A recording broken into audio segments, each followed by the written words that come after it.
Three ingredients of a decent sumo video. Action.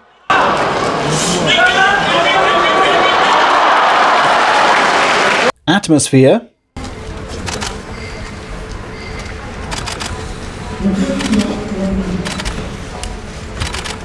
And analysis you otherwise wouldn't get.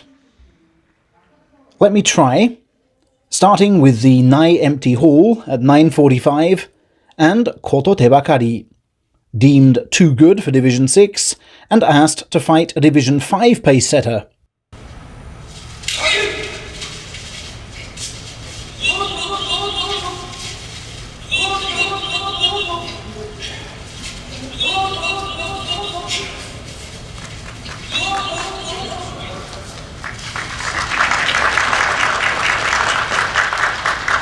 A mini Kashiwa entourage came to back him today, feeling he looked tense in that unusually stiff attack, but conceding that a win is a win.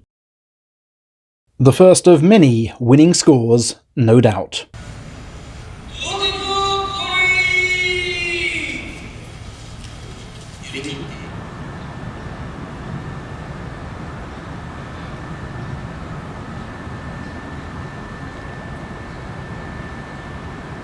Next, time to bring back a sinewy star from my January clips. 16-year-old Gaia.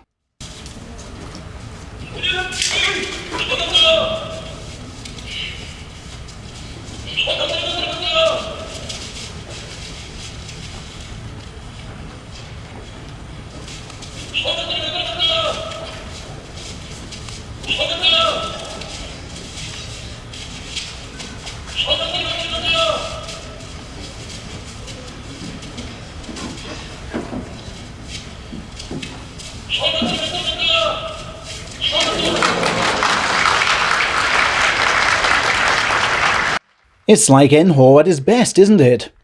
Gliding through the air to land the right foot inside his foes and marvellously pivot with the other. And those hands are like crocodile jaws the way they grip.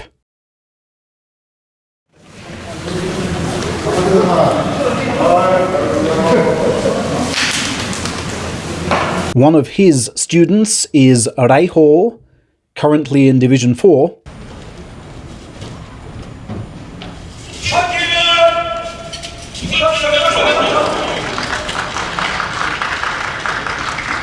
He's clearly learning from the master. In pro wrestling, they might call that a spine buster.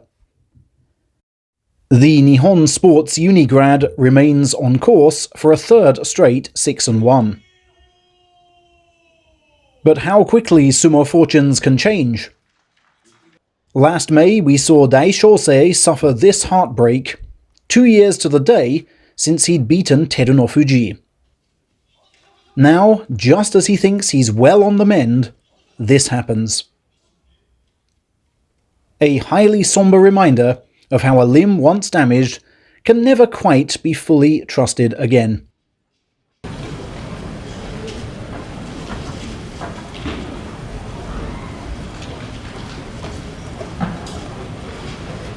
The unlucky part of the ring was duly cleansed.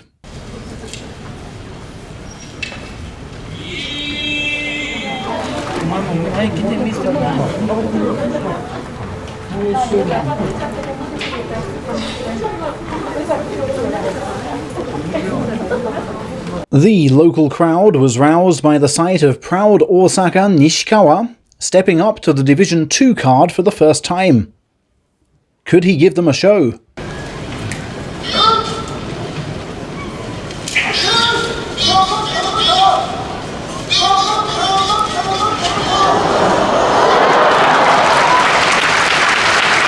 No question. Inside right firm. Feet getting stuck on the first throw, but shuffling well for the improvised second. Of course I'm more pumped for Osaka, he's been saying all week.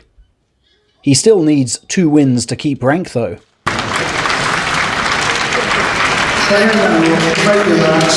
Further excitement came when the 2 second-tier leaders clashed, both unbeaten thus far.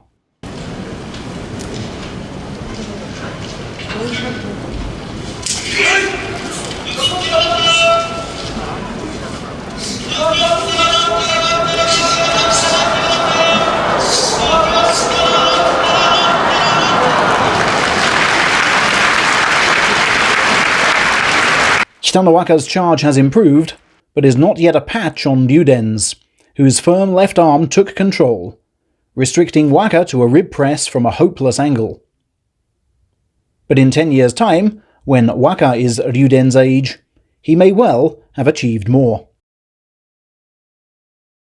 Midori Fuji's still gunning for a title showdown, so much so as to give us a rare glimpse of pro-sumo emotion and direct appeal to a judge. The glare said he was peeved about something, the gesture towards his hair a plea for ringside help, which Judge Tomozuna promptly answered. Midori's own coach happened to be chairing proceedings, and thus happily confirmed that hair had been pulled and Tohaku Ryu DQ'd.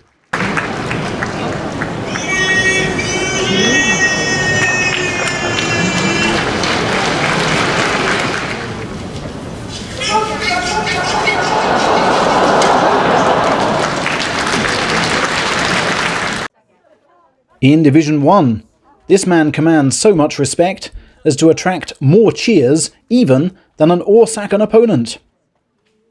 This is he against local boy Ura.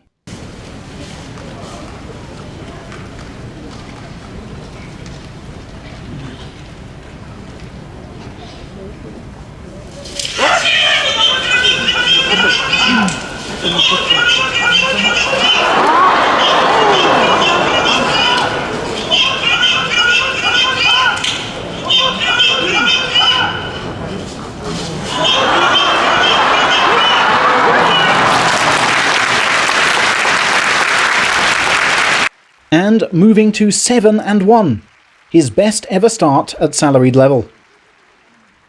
Just keep him in front of me and attack from below, was how Waka Takakage described his tactics. NHK pundit Kitano Fuji urges us to view him as the top Ozeki candidate. He's a top title candidate too. Today hoping his brother could give him joint lead by upsetting Takayasu.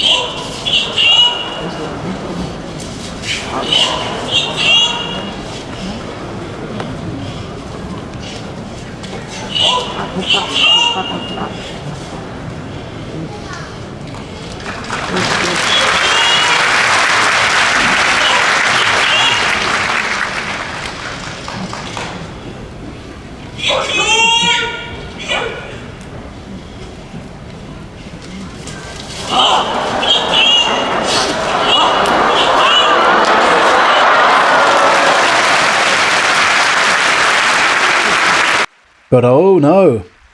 Try as Motoharu might, he could not keep that outside right at bay. If you watch it all again, you'll see it's all Takayasu was after. "I could stay on the front foot the whole time," the leader said. "Now let's relax and go again tomorrow." That's his first straight 8 in exactly 5 years, by the way. There's always so much more I could show you, but let me stress atmosphere again to finish. Shodai, despite his travails and not being a local, lovingly adopted by the Osakans as a favourite.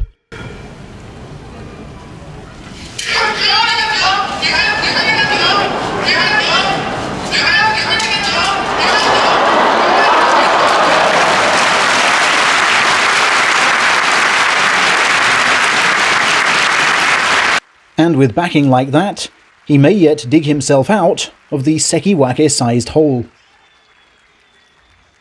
Summarizing 9 hours of sumo action, atmosphere and analysis inevitably involves tough editing decisions. I therefore promise you Koto no Waka and Mitake Umi tomorrow.